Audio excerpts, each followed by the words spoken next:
Lalu di sini ada proses daripada e-commerce. Apa aja yang berjalan ya? Proses-proses apa saja yang terjadi pada saat perdagangan elektronik. Oke, jadi kita mulai dari sisi sebelah kiri atas. Jadi di sini kalian bisa lihat tentang akses control dan security. Jadi ini ceritanya kalian membuat ID ya, membuat ID dan password.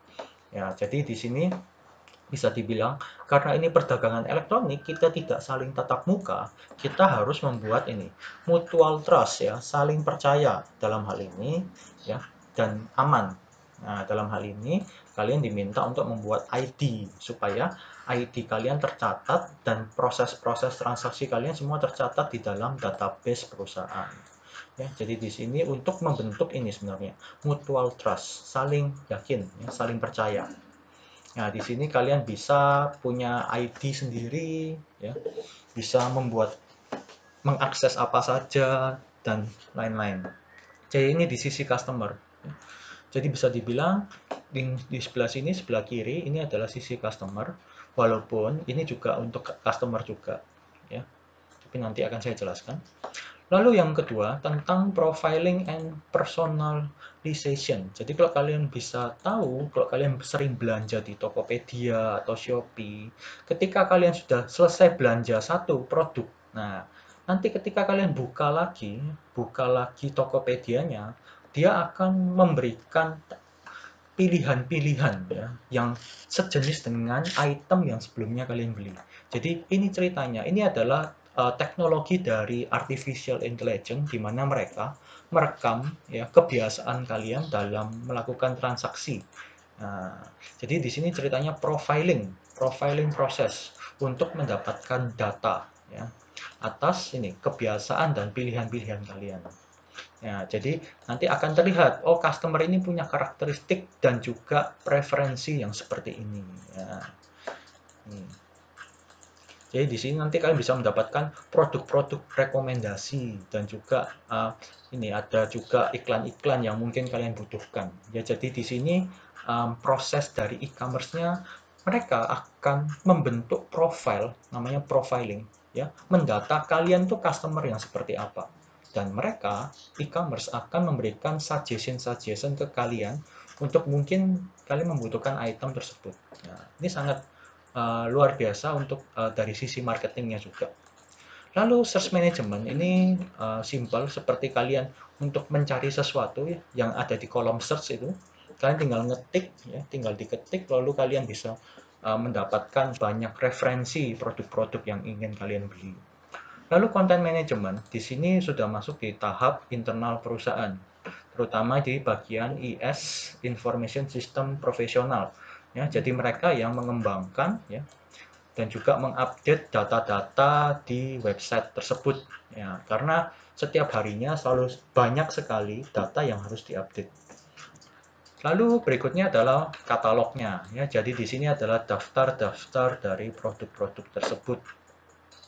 Lalu masalah payment ya, seperti biasa payment, pembayaran biasa, pembayaran online nanti akan kita bahas lebih dalam. Lalu ada juga workflow management ya. Di sini adalah khusus untuk perusahaan di mana cara bekerjanya ya. Jadi cara tugas-tugas pekerjaannya ya untuk para employee-nya itu bagaimana untuk dalam hal e-commerce-nya ya. Jadi ini membantu untuk para employee ya untuk bisa saling berkolaborasi ya, untuk menyelesaikan tugasnya mereka masing-masing dengan media internet tentunya. Ya, jadi ini ada semacam aplikasinya yang memberikan petunjuk. Nah, seperti itu. Event notification adalah ya ini seperti Facebook ya, ada sisi notifikasi di kanan atas ya. Ini hampir semua sekarang ada seperti ini. Seperti kalau kalian misalnya sedang membeli sesuatu di Tokopedia atau Shopee, itu selalu ada notifikasi sampai sejauh mana transaksi kalian ya.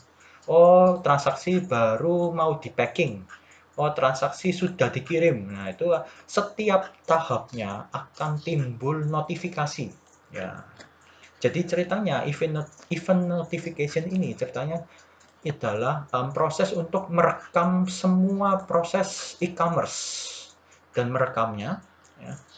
Lalu nanti akan masuk ke user profiling, ya, masuk di sebelah kiri sini untuk membentuk profil kalian ke para customer. Lalu sistemnya nanti akan memberitahukan, notify kepada semua pihak yang bersangkutan dengan peristiwa tersebut. Ya, makanya sebenarnya Facebook itu tidak hanya kalian yang mendapatkan notifikasi, tapi juga dari pihak perusahaannya juga ada notifikasinya sendiri. Ya, seperti itu. Lalu ada collaboration and trading, ini untuk semuanya. Jadi ini masalah untuk komunikasi, bisa pakai email, bisa pakai chat system, ataupun diskusi grup. Ya, tergantung masing-masing platformnya mau memakai cara yang seperti apa. Tapi collaboration and trading ini untuk masalah komunikasi. Ya. Jadi komunikasi di dalam e-commerce. Jadi sekarang hampir semua platform e-commerce itu punya semacam ininya, chat sistemnya, bahkan diskusi grupnya sendiri. Seperti itu. Lalu kita lanjut ke khusus yang payment yang tadi. Ya. Karena payment ini cukup rumit, bukan rumit ya, cukup krusial karena ini masalah uang. Ya. Ya, jadi di sini sebenarnya kalau dilihat secara simpel itu seperti ini. Ya, ada dari sisi kliennya, ya, ada dari sisi ya yang jualan. Di sini nanti customer-nya akan ke websitenya yang penjual, terus dia melihat-lihat barang, ya, terus ya sama. Um, Pihak penjualnya akan menerima ada klien yang membeli produk mereka. Jadi di sini, ya, di sisi sebelah sini, ini adalah dari sisi penjual, di mana penjual harus di-verify terlebih dahulu. Ya, setelah mereka sudah mulai memilih-milih barangnya, ya, akan timbul order. Di sini harusnya ada satu lagi, ya, order, memilih order. Lalu setelah itu akan melihat masalah pembayarannya bagaimana. Karena kalau kalian lihat di Tokopedia sebenarnya mereka juga ada program untuk cicilan, bahkan kartu kredit, ya, debit, macam-macam, ya. Bisa dari ATM juga, ya.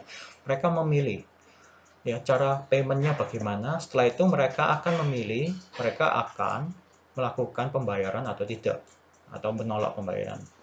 Lalu di sebelah sini, ya, di sisi sebelah kiri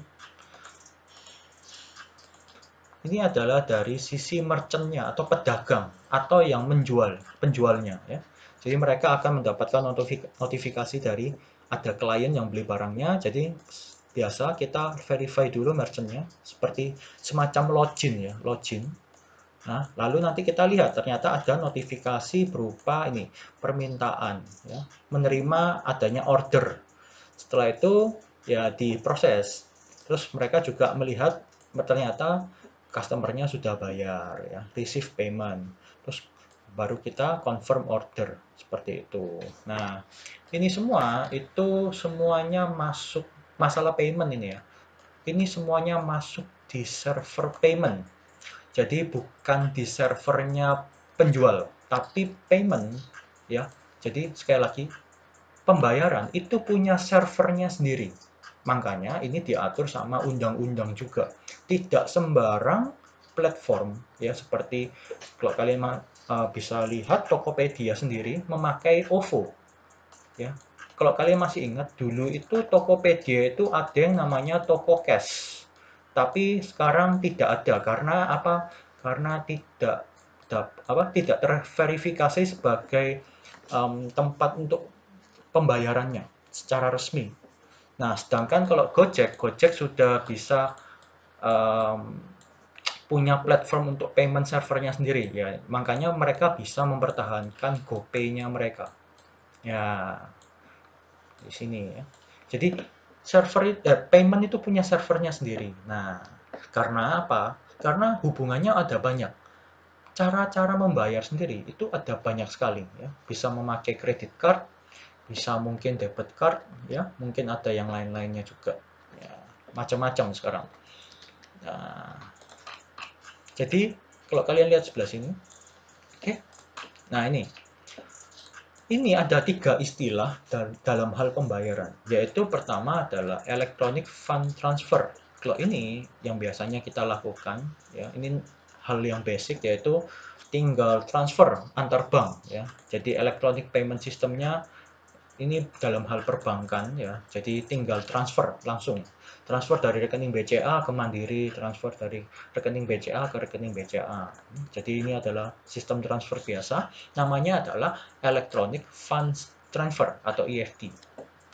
Lalu ada yang namanya micro payment system. Ini yang saya bilang seperti OVO, ya, seperti GoPay, ya, karena mereka adalah ini ada membentuk ini digital cash, ya.